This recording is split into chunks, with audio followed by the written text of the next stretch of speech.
Good morning, everybody. Nice to see everyone so bright and early after the gala. I think we've got a really fascinating talk to kick off the morning. Going to try and get your name right here. We've got Juan Andre Guerrero-Saade from Kaspersky. Valiant effort. Excellent. Who is going to present his talk on the perils and ethics of APT investigations. Thank you. Good morning. I am beyond flattered that any of you made it today. I feel like this is the trick slot, to see if anybody actually shows up, if you actually want to see the talk or not. My name is Juan Andre Guerrero-Saade. It is a bit of a mouthful.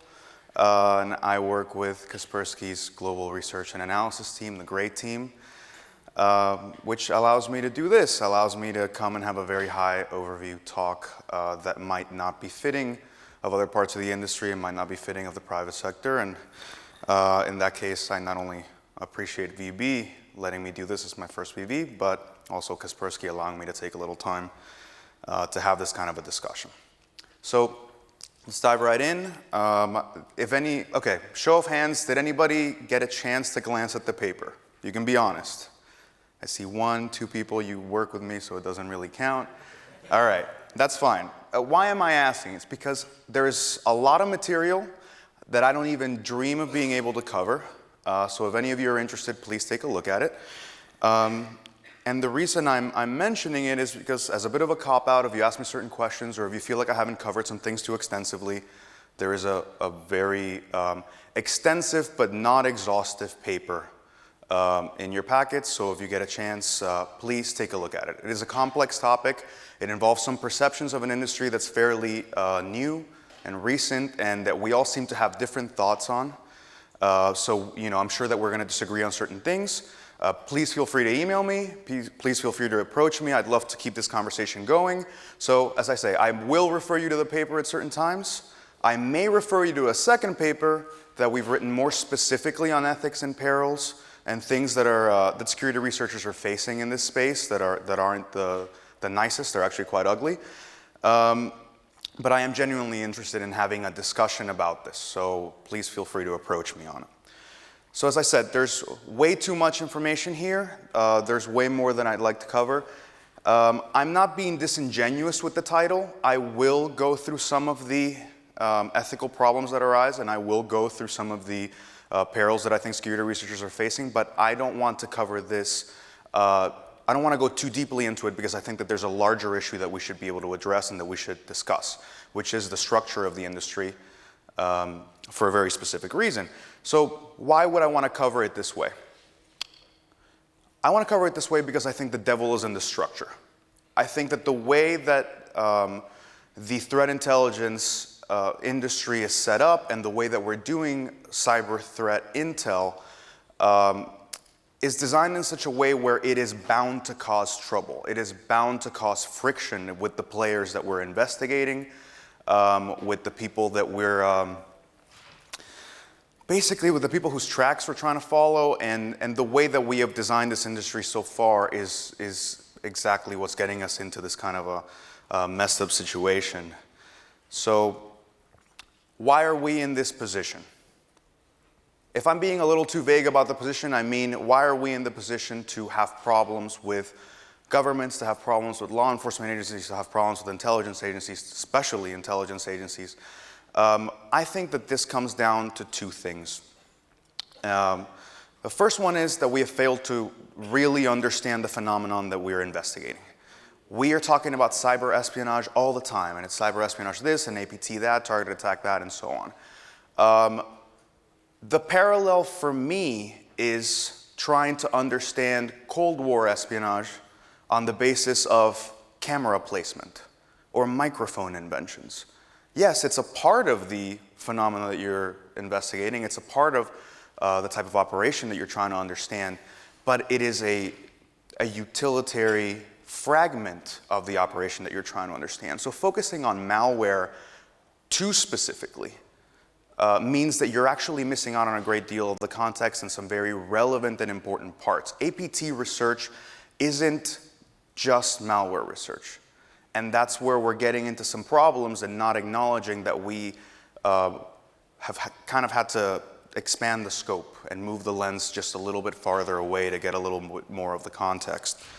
The other problem is that we have failed to accept our role as intelligence brokers. I haven't met a single person that is comfortable with this label yet, not even in conversation. I'm not necessarily comfortable with this label either.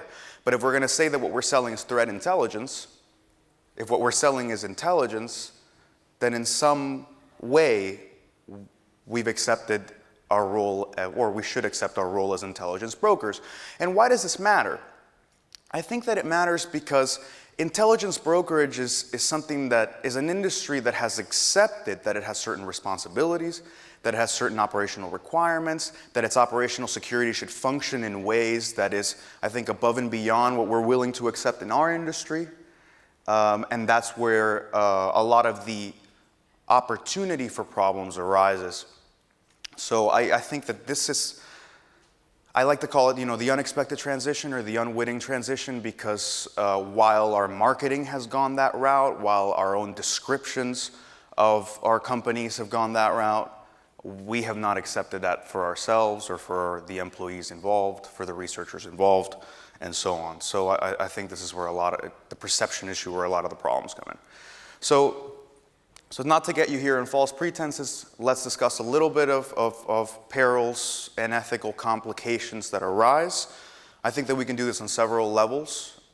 We can do this on the level of individual researchers in private security teams or private security research teams. We can do this as far as the companies go. And then we can talk about some of the ethical issues. So first of all, individual perils. It's covered a lot more extensively in the paper, as I said. We also have a second paper with Santiago Pontiroli that's more specific as to why some of these problems might arise. So it's not to just be selling fear here. But I think that enough people in the industry have experience with some of these techniques, some of the kind of subtle pressures that they're applying. Definitely the patriotic enlistment, hey, you're a good American, you shouldn't be researching this sort of thing, you really should be giving us some of this, some help, some whatever. Compromise and blackmail, I think, is an interesting one, specifically because the infosec community has started to discuss this in different terms. We've started to say, OPSEC. How good is your OPSEC? Are you practicing all these, are you following the Grug's guide to being a security researcher? And I think that the Grug is a very smart guy, and he's giving some good tips, but I think that there's a larger issue that OPSEC or individual OPSEC is not going to cover, that it simply cannot stand up against some of the forces involved in this space. Then there's threat to livelihood, which I think is another interesting one, especially for people working in the States or the UK, other countries where information in this space can be tightly controlled on the basis of clearances, for example. So making a misstep can mean that you can actually get shut out of the space that you'd like to be working in, and I mean that's no small loss. And then because of the way that intelligence agencies are usually described, and the James Bond idea of what happens in an intelligence agency, then you can talk about elimination and the fear that someone's going to get murdered over an investigation like this. I don't think that it's worth discussing. I think that intelligence agencies we discuss them as a homogeneous entity, but they are quite diverse. They are very different. I think there may be some very brutal ones out there in certain countries, but for the most part, I don't think that that's a solution for anybody. So I'm not saying that it can't happen. I'm just saying that that really isn't the thing that you should be worried about as much as the other part of the list. Then I think that there's perils to companies. And this is, I think, a little more relevant than specific researchers. We're moving past the notion of personalities, and you've got these whole teams that are working on these things or doing wider releases. And the problem that you get is it's a lot easier for an intelligence agency, a nation state, or whatever, to target a company, especially a foreign company in their space, and say, well, you know what, financial regulations, loosely applied embargoes, or simply smear campaigns are going to be enough to get rid of this nuisance in the public space. So you have to remember, I briefly mentioned the uncomfortable topic of assassinations as far as individuals go. There's a corollary for that as far as companies go, which is, if it's a for-profit business and you eliminate its operational viability and it can't make any money anymore, it's done. If it's one of these young startups and the idea is that they're only dedicated to threat intelligence, they're done. If it's a big company who decided, the popular thing right now is threat intel, so let's start a division that goes into it. And all of a sudden they start having all kinds of other problems because, we can't get government contracts anymore, or these strategic partners that we had no longer want to talk to us. You know what? Shut down that ridiculous division. It's causing way too many problems for the company as a whole. So companies are likely to face some of these issues, and I have a feeling that a lot of companies are already facing some of these issues. And then there's the ethical problems, and this isn't something that I want to gloss over at all. It is something that will be further discussed in Kosin's keynote at the end of the day today, so I hope that some of you might be able to catch that. But I think there's two big things to point out here, which is, yes, we're researching APTs. Yes, we're interested in securing systems for obvious reasons, especially in this room. There are two big things that I'd mention at that point, which is so far, nation-state attackers aren't necessarily the best at malware diversification. You've got a great platform. It works very well. You say, well, today I need to hit a university professor, and I need to hit an opposition politician, and I need to hit a terrorist. The researcher goes and finds the malware or finds the infrastructure and just starts, moving around and seeing what they find. And at the end of the day, the choice is ultimately binary. Do you detect or do you not detect? Do you report or do you not report? Do you go to the victims? Do you not go to the victims? Do you take it to the CERT? Do you not? But you don't get to say, well, I get to shut off the attacker's visibility as far as the university professor goes and the politician goes because that's not cool.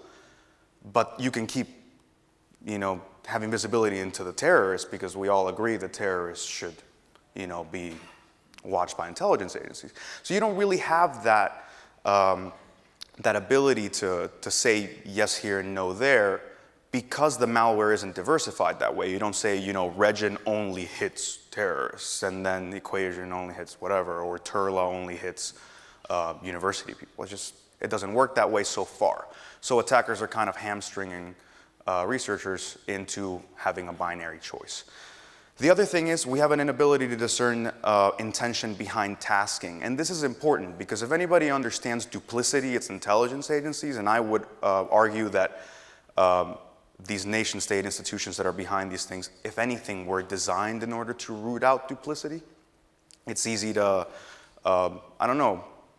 take a seemingly benevolent cover in order to do something that we would all be in disagreement with. Like, I want to facilitate terrorism, and it's a good idea to become a journalist and look like a journalist and work at a newspaper.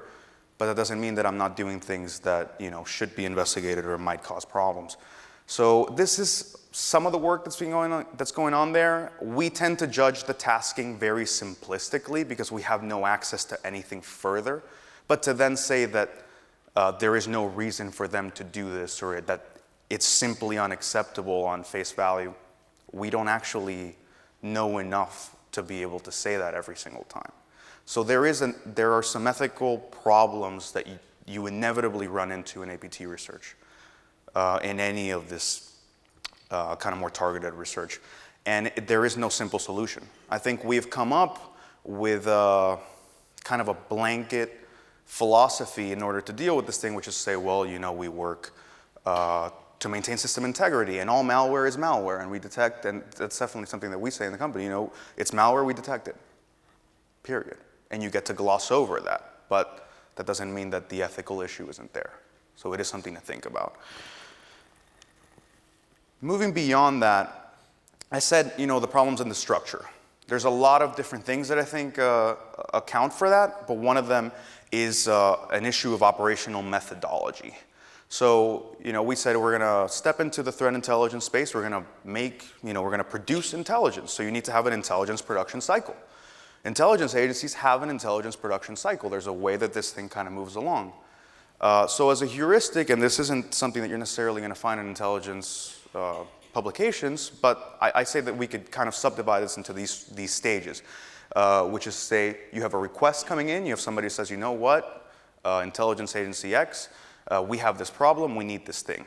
I'm the customer, this is what I need to figure out, or this is what, what's going on. It might also just come down to the charter of what that intelligence agency is supposed to be doing, but essentially you have a delineated investigation with specific parameters that's meant to go to a certain person or a certain institution.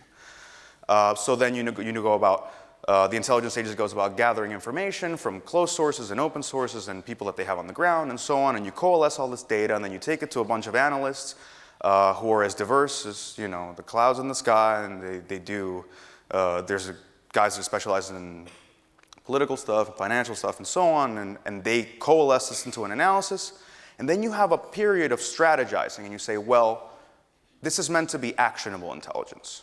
And that's a really important term because we don't necessarily discuss that in the threat intel space, and I'm going to get into that further. But this is meant to be actionable. So what can our customer actually do with the intelligence that we're going to provide? What is the loss that we might have from providing the whole of what we have found? What can they do with it? What do we cut? What do we give? Do we give anything at all? And then you deliver to the final customer, and to the final customer alone, or maybe to some partner institutions that might benefit from it for the long line of quid pro quo that happens between these institutions. But the idea essentially is the result has to be actionable intelligence. It isn't just information gathering and information dissemination.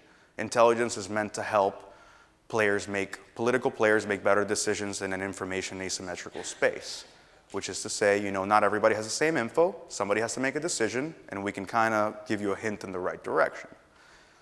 So what happens when you sort of appropriate that into threat intel? We didn't do it on purpose. Nobody sat back and said, how do intelligence agencies do this? Well, we're going to do it the exact same way. You don't have some of these essential elements. So first and foremost, we don't usually have a delimiting request.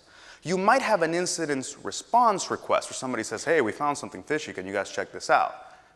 But solving that doesn't necessarily entail everything that threat intel does.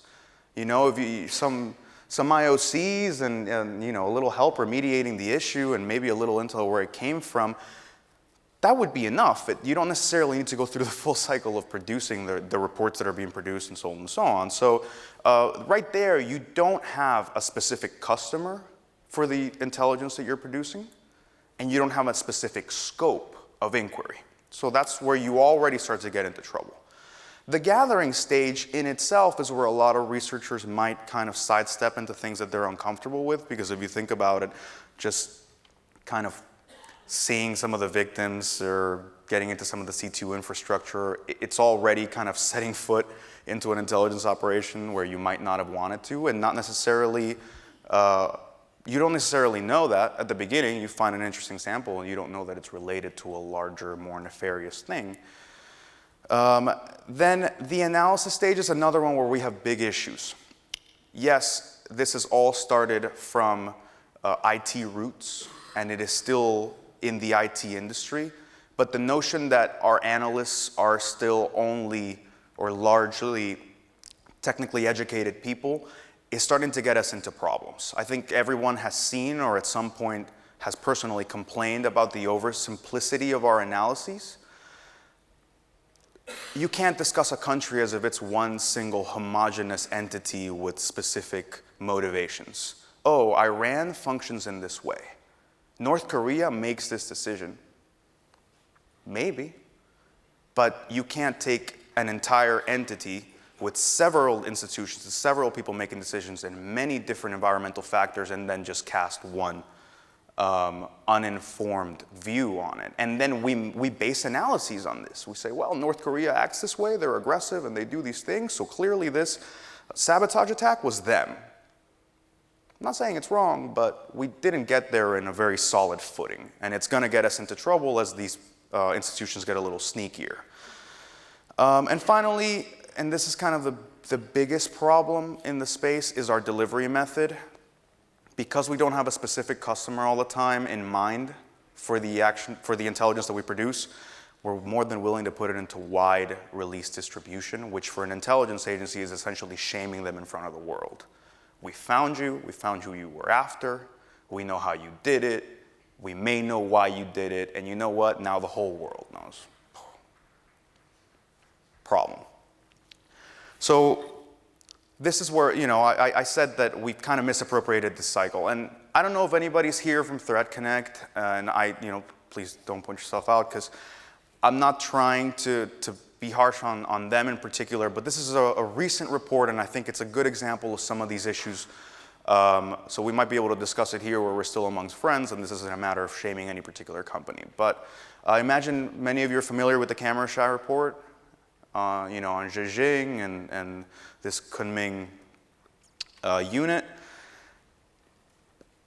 I'm not going to say that any of it is factually incorrect, but I'm saying that as an example of this intelligence production cycle, it shows a lot of the shortcomings that we have and a lot of the issues that we seem to have, which is a notion that because the information is there, it's worth exposing, that we can make oversimplified conjectures on the basis of what we find on social networks and so on, that we don't necessarily have an interest in actionable intelligence.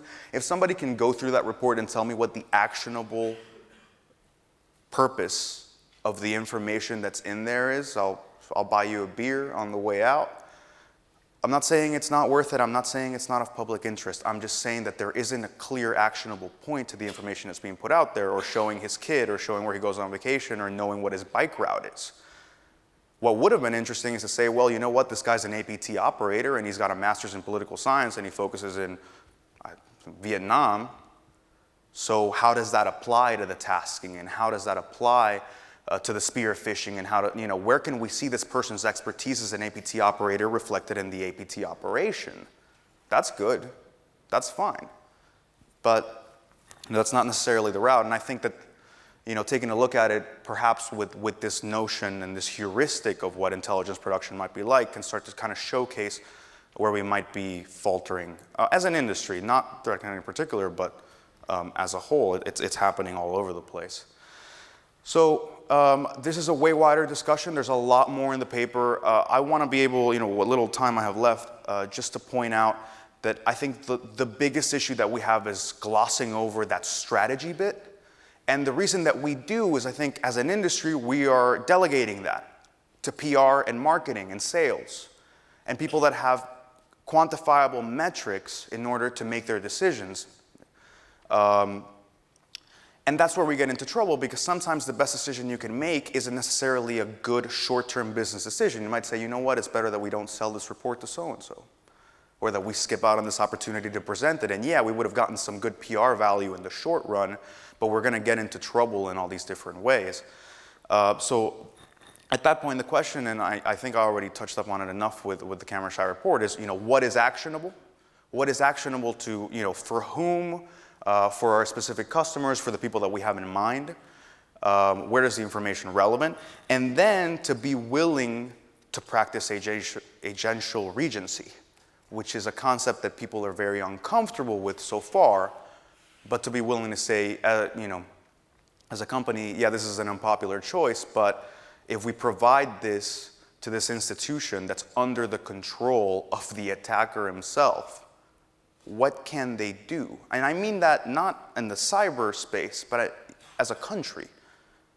You're being attacked by an institution that controls all the means of your livelihood and everything around you. There's a certain level on which we can help you on a technical scale, but to then say, oh, it was this institution that got you, and this is why they're doing it, and to create a conflict between these players with the threat intel company in the middle, the target isn't going to be able to do much about that situation. And at the end of the day, the person that's getting into hot water is the research team. So it's something to keep in mind. And it's already happening. It's already quite problematic. And then, if you accept that, if we can kind of imagine what a mature threat intel space is, where we're willing to do this and make these strategic decisions, you do get into a lot of other problems, into a lot of things that might make us uncomfortable, which is to say, if all threat intel companies start retreating into the shadows and how they do business, and start getting extremely strategic about how they provide their information and whether they're willing to give you the full story or not. You no longer have the peanut gallery, you no longer have the Twitterverse and the infosec community that goes, hey, this threat intel is crap. And this is way better. And this is where you guys messed up. So then you get into a validation issue. That's your next step, is who's gonna say how valuable your threat intel is when you only trade it in the shadows? Not all threat intel companies are already operating like purely behind closed doors. Some of them already are, and you do get into those issues where you get to sit down with somebody who's not necessarily your customer and they go, oh yeah, we bought this report from so-and-so and you know, we know what's happening with Turla or what's happening with whomever. And you know, once you actually start discussing the issue, you realize that they're not that well prepared and that the intel wasn't necessarily that good or that somebody made a mistake, and people make mistakes, but when it's all happening in the shadows and you're providing it to somebody that doesn't have internal capabilities, as most companies do not, then who gets to say how valuable the intel actually is? And whether it's right, and whether it's validated, and whether it's been corroborated or not. And the more that this industry moves into operating behind closed doors, the bigger that problem is going to be. So this has been like a really quick and broad overview of what is, well, it was a fairly long paper, and I'm sorry Helen was in the back and had to edit it. And I hope that some of you might be interested enough to kind of gloss over it and maybe we can talk some of those parts. But instead of just continuing to talk your ear off, I was hoping we'd leave a few minutes to actually have a bit of a discussion, or if anybody has any questions that I'll be able to address. I'd love to do that. So if it's too early for anybody to talk, I understand that as well. We've got just a few minutes. Just a couple minutes. Got just a few minutes for questions. Anybody? Anything? I've got plenty of questions. If no one else does, okay. You do, Simon? Yes, okay. So I think you posed some really, really interesting questions. And I especially like the one where you talk about the dilemma between marketing and PR and what your long-term strategy for helping the ecosystem, truly helping customers might be, and how those things can sometimes collide.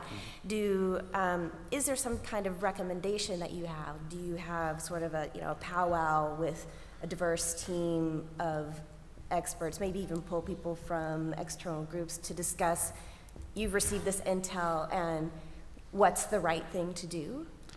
Well, my recommendation at that point, and I don't know how popular it'll be, and I know that there's some PR people here, is, and I'm sorry to say this, but you're essentially going to have the operating prerogative to shut those departments out completely. At the end of the day, if the whole sales delivery cycle of this thing is going to happen where nobody can see it and between the relevant parties, and in most cases we're talking about specific institutions, what PR can add there or what marketing can add there, and especially what sales can add there, isn't of great value. It's much more valuable to hopefully have one or two people who are in charge of just your long-term strategy and your strategic partnerships to be able to say, you know what, this is going to get us into so much trouble in this way that it's better we withhold this, or that we take that to them, or take this specifically to a certain person, or not disclose in a certain area. And I know some of those ideas are a little unpopular in a community that rather see everything just transparent, but with the nature of the work, I think that that's going to just keep getting us into issues. Yeah, makes sense. Thanks.